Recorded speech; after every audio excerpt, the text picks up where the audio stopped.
Hello and welcome to Jasuja-PropEquity. I'm Rishali, and in our new podcast series, PropAlert, we bring you real stories of real people who dreamed of buying a home only to see it turn into an endless wait with no relief in sight. Did you know that over 4.5 lakh homes were stalled, and in 2019 the government had to step in with an investment of over 25,000 crores to help complete some of these under construction projects? Nearly 80% of all real estate projects are delayed, and 1 in 5 buyers don't even get their apartments, despite investing their entire life savings. Many of these homes, valued at over 5 lakh crores, have been stalled and undelivered even after 10 years, putting immense strain on home buyers. Some have even tragically passed away, waiting endlessly for their homes. Limited access to reliable information on construction progress and project timelines leaves people uncertain, deeply stressed, and in the dark. Concerns about developers' track record and the financial viability of projects due to possible diversion of funds and a lack of execution capability further adds to the anxiety of these families. PropAlert, a service by PropEquity aimed at being that friend who guides you and provides you all the information you need to make a smart decision about an under construction property you have invested in. Join us as we navigate these challenges together and help you turn your dream of home ownership into a reality.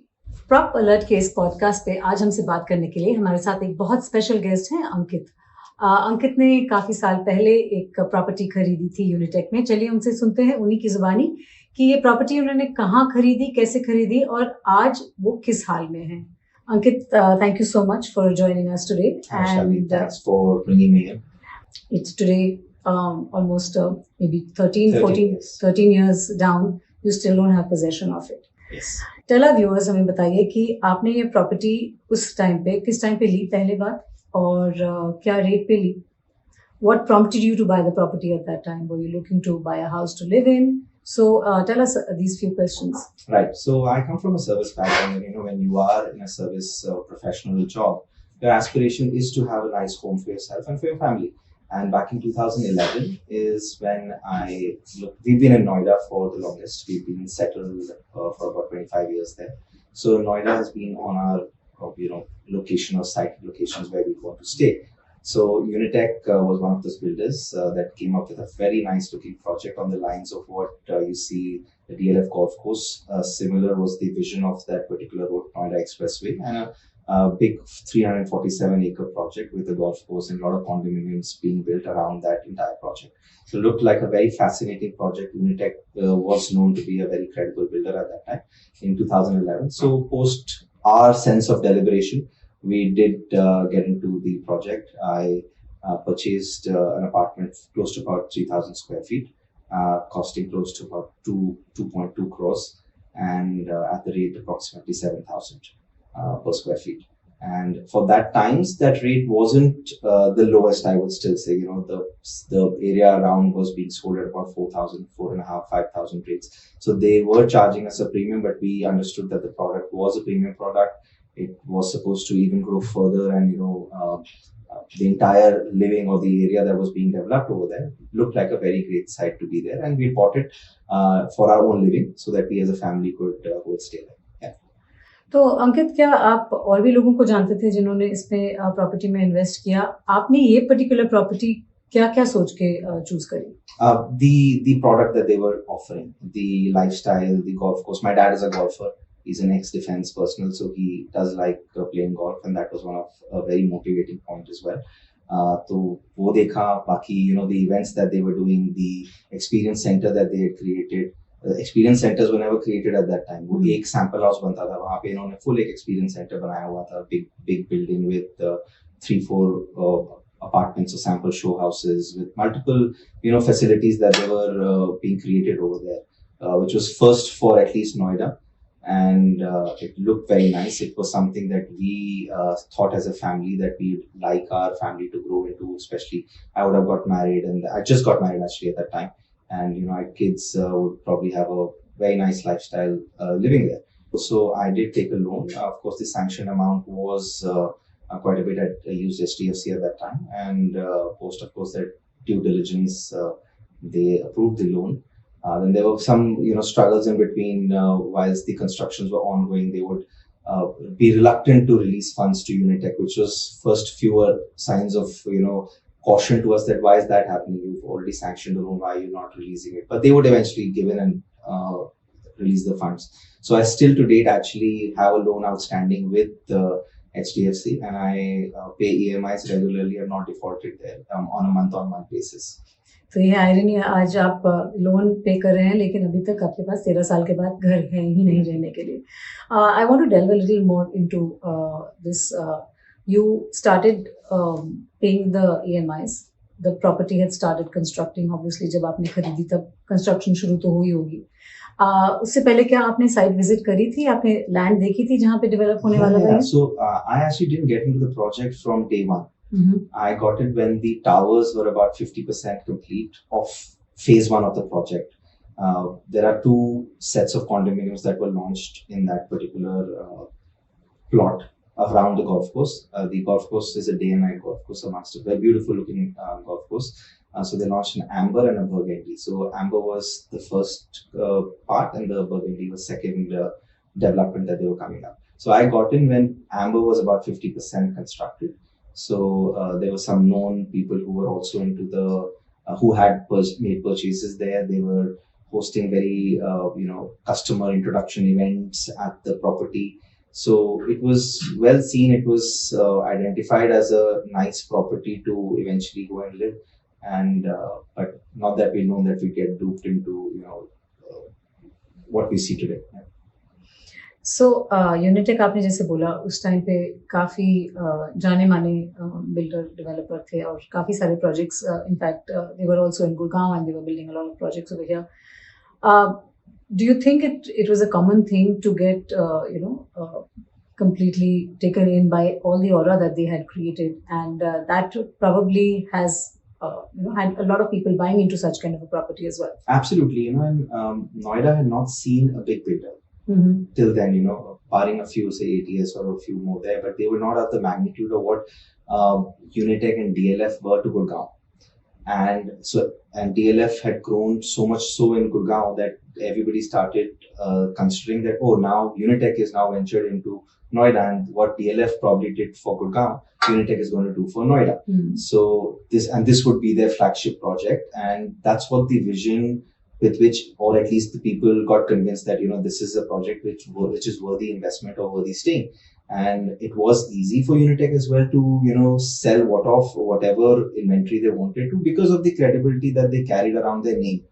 Of course, we didn't have the means to know their financial backing or how much they had paid the authorities or the Noida authorities with regards to the land use or how they planned to do it. And that's where I think the whole project lost its direction. You mentioned earlier that HDFC started holding on to the money that was that they were giving the builder. Was that the first sign? When did this come? 2011 you bought the property. So when did you start seeing these signs? I think around 2013-14 is when I started seeing the construction pace had dropped, I would say. And the builders were, the bankers were getting reluctant on the project. And, they'll ask for, I want to see the photos, I want to see this, have the construction actually gone in or not. And then, they would eventually release the funds because it was a sanctioned loan. And, but that's when I did see it, yeah. And what happened after that, immediately after that, when it started deteriorating further? Then eventually the construction stopped, and there was more than, this particular project in question. Unitech got under the radar with the authorities or the judicial law system for other reasons as well. Or there are other businesses and the real estate projects that got stopped or whatever in the process, and that's when things of course became very alarming, and clearly it trickled down to the project itself, and the construction stopped because the funds were not being there. People stopped buying, they stopped constructing, so it all kind of snowballed thereafter. So अंकित, आपने project का नाम बताया, यूनिटेक से आपने खरीदा था, और क्या आपको बिल्डर के बारे में जब सारा खुलासा होने लगा did you come to know about the fact, because he was already building a lot of other projects all over India as well. So, were you aware of how the money was being moved for the project? When did it actually stall? Did the builder take out any money from the project to assign it to other projects or buildings that he may be constructing? As a home buyer, you normally don't have information to or access to such information. But because Unitech's whole, company in its own self, the parent company itself, they were into multiple verticals. Even I believe Telenor was a company that they were into. So all of that was in the open domain. It was the highest court of law. So they were under subject to a lot of legal, course of how they would investigate a particular company. And thereafter, we did come to know that, okay, there was some money siphoned. Of course, I don't have the details of what amount from which project and where did it end up going. But there have been cases, I believe, whatever we hear from the news or from what the court orders come out, that, okay, the ED was there. There were different agencies doing, the audits of their books and records. And it did come out that the money was siphoned, even offshore and within India. But again, I don't have the details of how much or where it all went. So, Ankit, उस समय आपके मन में क्या चल रहा था? The moment you heard कि everything is now going all over the place and this is a property you have invested in, thinking that you would stay there, your family will stay there, your father would play golf on that golf course someday.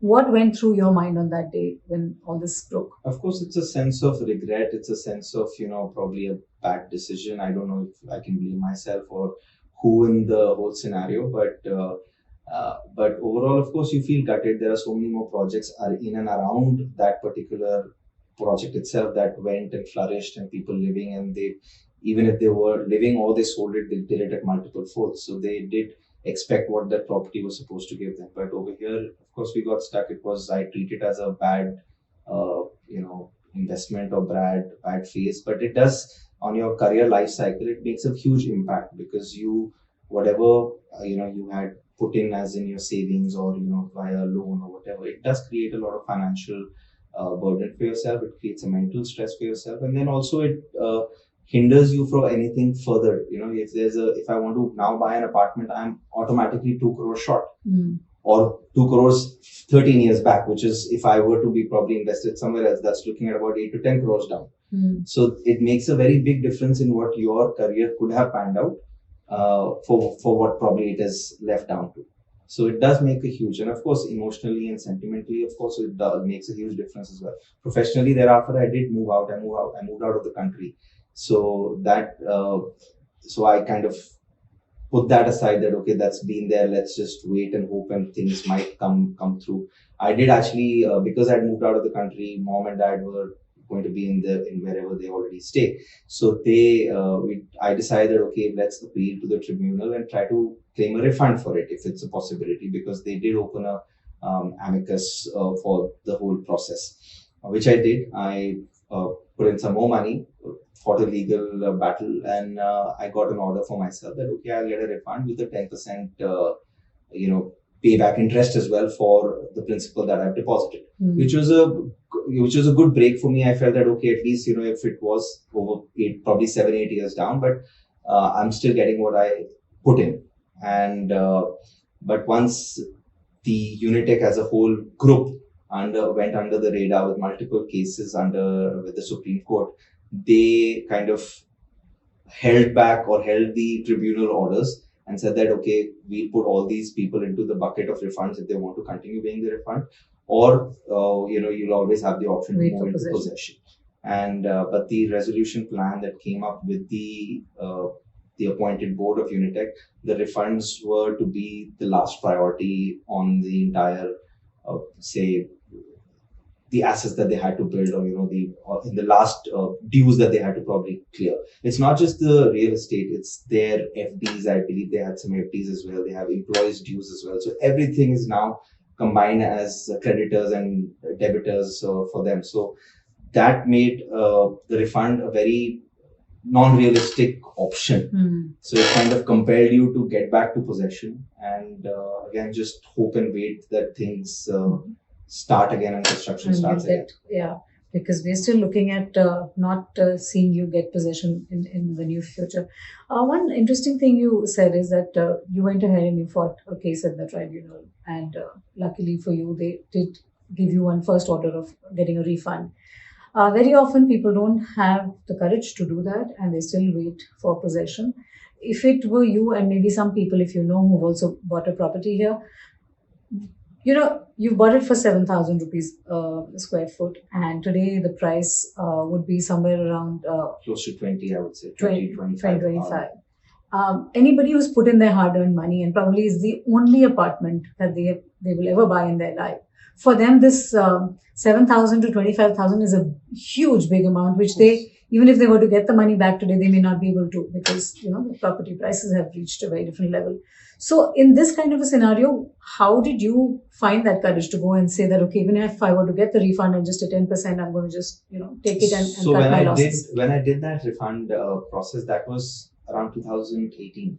That's Okay. still 6 years back. So and also I was of the opinion that if a project loses or gets derailed, the product that I wanted to stay there. So the product that they were committed to give. Now, even if a third builder comes in, or the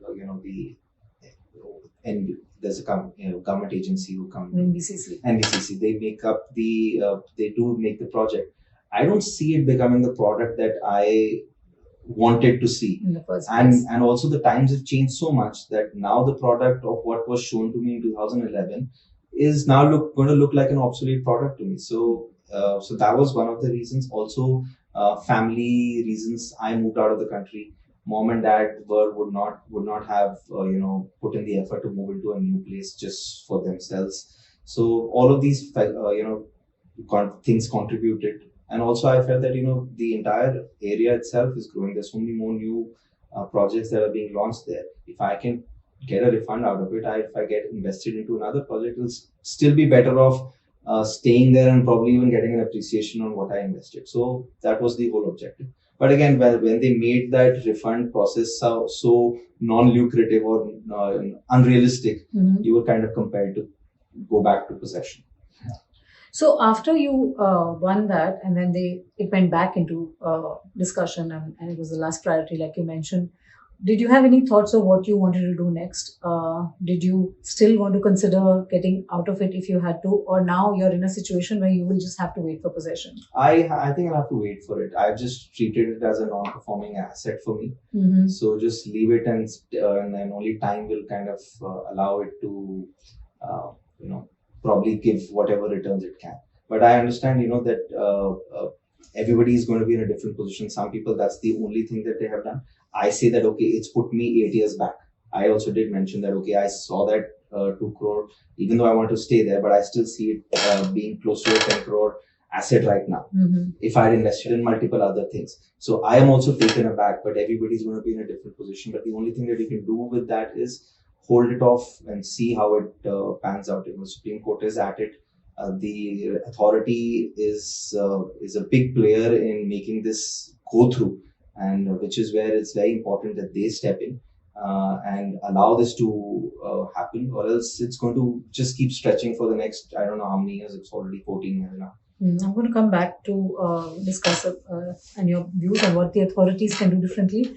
But before you went ahead with your case at the tribunal, did you at any point on your own try to reach out to the developer? Did you send emails? Did they send you any emails telling you that this construction is completely stopped? And what was the kind of communication or relationship that the builder shared with the home buyers? Yeah, so I would quite frequently email and call, and slowly and steadily, the employees who you would be in contact with, they also started exiting the company. So whatever contact that you have, or the people whom you are in touch with over the last, say, 2-3 years when you were making the payments, they no longer exist in the organization. So they would, of course, answer, oh, the construction is stopped, it's going to start, there's some issues, there's that. They're also employees. They only know as much as they've been told by their board. So you can't completely hold them accountable. You put them on email as well. Email, normally, you would not get a response with. But phone call, they would still respond to you, because it's kind of an unofficial communication that the employer would probably give you.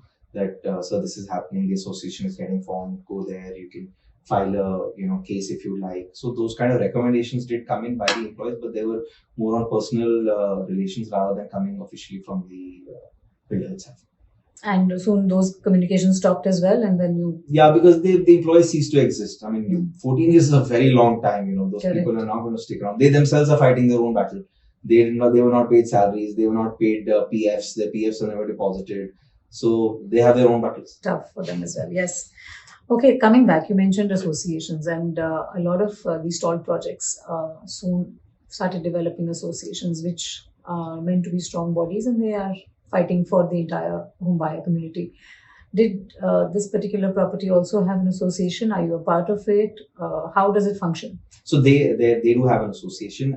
I unfortunately, since I was initially in the fund board, and the sentiment in the association was a possession board, so I was not actively part of it. Also, I moved out of the country, so I kind of lost touch in all that what the association was doing. But from what I know, they are working very hard. They're working very diligently and have had this battle for good number of years with a lot of investment from their end as well, fighting this at every court wherever the case has been presented.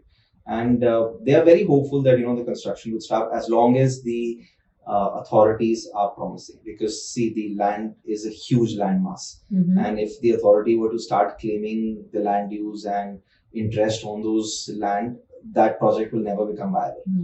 So they have to also look it as with a view of a resolution rather than trying to create a cash cow out of it. So as long as they are willing to do that and the court can kind of convince them to do that, then their project will become viable. And more so because the land around it's in the heart of Noida. It's at the starting points of Noida. So the land itself has appreciated multiple folds. So the asset itself is very nice, as long as some credible body is able to develop it. So these associations, do they work seamlessly? I mean, how effective are they in terms of getting? Does everybody's opinion and voice count? How do these function as a body? What I believe, or I've not been actively part of it, but what I can tell you, they do have their normal routes to, they elect their working committees. And then the votes are taken in for the people who are part, or the members who are of the association, and then they come up with whatever course of action that they decide with. I don't think it will be any different from where the associations where the projects are already delivered, or the ones which are under construction or stalled. But the objectives, of course, might be different now. Once you're developed, you're probably more worried about running issues rather than construction issues. Over here, they try to approach that. Okay, how should we counter this opinion or this verdict that's probably come, or this order that's come from one of those authorities? So that's how they tackle it, and I'm sure they're doing it in a collective manner, because maybe it's taken time, but it's also got to do with our judiciary system. It takes its own time and process, and everybody has the freedom to approach the judiciary. Absolutely. So it does take its own time, but it is moving ahead, I would say. I think their efforts are not going away. How do these associations work? Do you have any idea how are they funded? The builders, the home buyers contribute money. So what I've heard is, over a period of time, every person has put in about 3 to 5 lakh rupees more to run the sustaining cost of even approaching a lawyer or approaching Supreme Court. How the lawyers would charge a Supreme Court hearing. So who's going to pay for it? The association is paying for it. If the association pays, then of course they pay contribution for everybody else. That's how it is being done. And probably makes more sense, because everybody may not have the wherewithal to be able to go and fight individual cases. So this actually works. It does happen. It does. It works for them. Okay. Coming to this, you said a little while back that this took a lot of toll on your entire, stress caused because of it. There was finances involved in it. You have a family. What was it that the family said to you? Did they ever suggest to you, cut your losses, get out of it, or stick around? What was the discussions around the house at home? See, yeah, every house and different time or stage of life. Earlier we had the sentiment, let's get a refund out. If it's possible, just move on with it. We'll probably look for better opportunities. But when it becomes unrealistic, that refund becomes like a far-fetched dream, then you don't have a choice. You're compelled to just live with it. Of course, there's always a sense of regret. We shouldn't have got into it. There's another project just aside it. We should have just got into it, which was also a consideration when we were buying it. When we were buying this one, we also were considering that, okay, maybe this one or that one. But we got lured into the product over here more than what we did for the other. But that's something in hindsight. So that's the only, but there's nothing much that you can do. As a family, you can only support each other. Okay, that's been a bad call. It's been a bad decision, whatever you can call it, and move on with it. Yeah. So, are you aware of any other home buyers? Because 14 years is not a short, 13, 14 years is not a short amount of time. Imagine somebody who's bought it at a later age and they were looking at it as a retirement home for themselves, etc. So, are you aware of any of these people? Because they would have been suffering from a lot of trauma as well. Yeah, I do. In fact, there are some old people. In fact, my dad as well, he's above 70. He's a co-owner on the apartment. And they did come up with a provision. Supreme Court came up with a provision that old age people above 65 or 70 years, they could claim a refund at an earlier stage than what it's being for the rest of the pool, that may or may not happen, depending on what the fund might be. So they have come up that, okay, you can take a refund if you are above 70 years or 65, I'm not completely sure. But also if you are going on with have a medical condition that requires attention and, a set of criteria, and then they'll be able to provision refund. So I think over the entire pool of, say, thousands of residents or home buyers, about 200 to 300 people have been given some sort of refund for that. So now let's come to the authorities, and you've mentioned a couple of times in the discussion. What role does it have to play in helping completion or towards the cause that it's meant to be? And what can it do better? What can the authorities do better than this? I think more than the builder, I think the authority is more responsible of what a real estate asset is being built in their jurisdiction, right? So real estate is always, it's not a 3-year venture. It's once you create a builder, you create a vision of what he's probably going to sell for the 10, 20, 15, 20 years for your area which is supposedly your jurisdiction. So the authorities, before even considering someone as a builder, has to do proper due diligence that person is able to create that project or not. Considering the land use, considering everything that has to go in, and which is where I feel that a lot of the authorities miss out or have other probably agendas that are served which take more priority than actually serving the actual cause, that the project will be completed or will not be completed. So that is where the biggest problem starts off with, and that is where I feel is also the biggest suggestion that not everybody can become a builder. You taking a 10-acre plot and having a payment plan linked to it and paying a token money, which is also allowed to, you can market the project before even paying a major chunk to the authority and thereafter selling those apartments, is not the route to allowing a person to become or a business to become a real estate developer. It has to follow a better, I would say, suggested route. I'm sure the authorities might be working on it, but at least back in the day, it was not done. So a lot of properties, a lot of developers in Noida were those 2 project real estate developers who made 2 projects and thereafter ceased to exist. So that's where the biggest role of the authority comes. And also, once the project does get stalled, they have to be more, approachable, or they should understand that it needs to be resolved in a more realistic manner than rather hoping 18% interest or penalty or whatever they can keep quoting or fighting against in the court of law and taking that, okay, I need 18% interest on every land due and land piece that was sold 20 years back.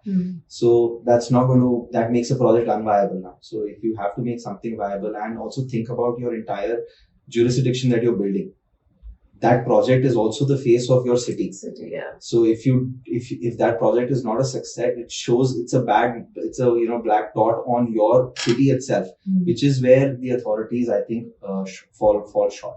And they should take the consumer's perspective in mind at every point. Okay, one final question.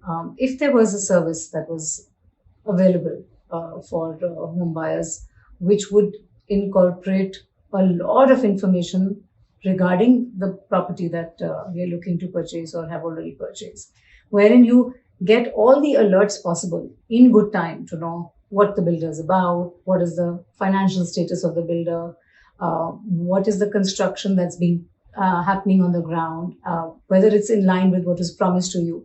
So, would this kind of a service be of great help to consumers? Definitely, it'll be. And see, real estate or getting into a real estate project is built a lot on trust.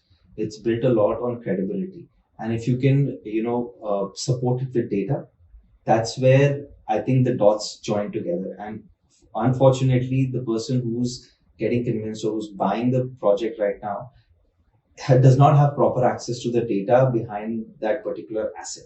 If that data is clear, everybody is smart enough to make a call that how is this person going to make a 3,000 crore payment to the authority if he is not able to pay 50 crores to start off the project? So it's already a red flag. So if there is some data to associate and some alerts that can be created, by a service, then definitely it'll be a use case which people will enjoy or appreciate. Ankit, given your situation and having gone through it for 13 years yourself, what advice would you like to give other home buyers who may potentially at some point already are or maybe in a situation similar to yours? I think the Indian sentiment is always that you need to have your own home. I think that sentiment needs to just not be a sentiment. It needs to be a very judicial and cautious decision that you make. And the biggest help that someone can do is when that decision is being made. Because once you've got into a project, and again, the construction plans are such that within the first 3 months, you're about 30 to 40% paid in. So you're already, you're buried yourself if it's something that's not going to, or going to get stuck or it's going to get not going to sail off. So that decision is the most critical point for anybody, I feel. And if there's any help that can be done, it has to be done before that decision is made. And it has to be not based on pure sentiments. It has to be backed with data, and the authority and, probably service providers can help in this aspect that, this project is viable, the land use are sorted, and only then the project should be, marketed to the public. Is where this whole process needs to be streamlined. So, an agency, if there was someone to help out, what are the key things as a home buyer after this lesson that you've learned? What you're looking for? What exactly do you want to know? See, if you look at private equity, or you talk about any startup, and you go to a VC, there's a lot of due diligence that is done before somebody invests into it. Now, I am the investor in the real estate project, right?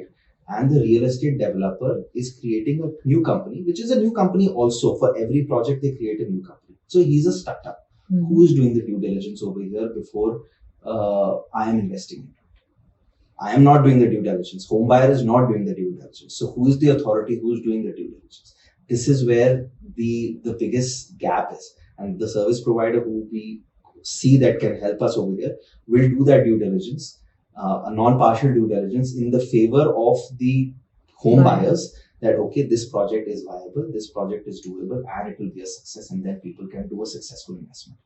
It's as simple as how you do private equity. How much is completed and how much in percentage terms, if you were to say? See, if I were to talk about the project in my question, like Amber, so the structure is complete. When the work stopped sometime around 2014-15, the one of the last towers was already started. They had already started painting it. The lobbies were being prepared. Even the lift apparently were put in there. So they do not have a lot of work, frankly, to be done there. But story for all the builders rather in the country, and how the construction plans are made is a very valid point as well. Because you're 85% paid with the structure completed, and that's where the battle starts for every home buyer, because from that structure completion to actually getting a possession, which apparently should be like a few months, it goes into 2 to 3 years. And that happens with small and big, all builders, because that's how they structure their payment plan. And that's exactly where the projects stop as well. And it expects to be 2 years. Hopefully 2-3 years tops, if it can go through, considering the authority is pro construction and not stalling the construction in some way. One last question is, RERA has come out and they're trying to put a lot of regulatory stuff into play. Do you think something like this is going to really make a marked difference in the way people buy real estate? We had hoped that, but I really don't think it's just becoming a tagline rather than it's RERA approved, it's RERA approved, but it ensures that there's no siphoning. I could imagine that it does ensure that there's no siphoning of funds with the escrow and other things that they put in place. But it still doesn't mean that the project was viable from day one, or the builder was credible enough to be given that land piece altogether. So, and that jurisdiction is still not with RERA, I believe. So, that is a relation that the authority and the builder share with themselves. And, God only knows how that eventually pans out and that project and that particular person in question becomes a builder. Mm. So, that RERA does not have jurisdiction there. And then the court of law works independently. NCLT works independently. There are multiple bodies doing multiple, things there. So, I'm not the right person to kind of comment on this, but this is what I would understand from a layman. So it's still probably a little far from where it needs to be. Ankit, thank you so much. Thank you so much for coming on to the show today and talking to us. We wish you all the very best and really hope for you and all the other home buyers with you who've invested so much money that you get your property soon. If you have your stories to share with us on a project or a property that you bought and has been stalled, please write to us at propalert.in and we'd be happy to help you. If you like the content that we bring to you every week, please like, share and subscribe to our channel. We have information over 1,73,000 projects in across 44 cities. Thank you and goodbye.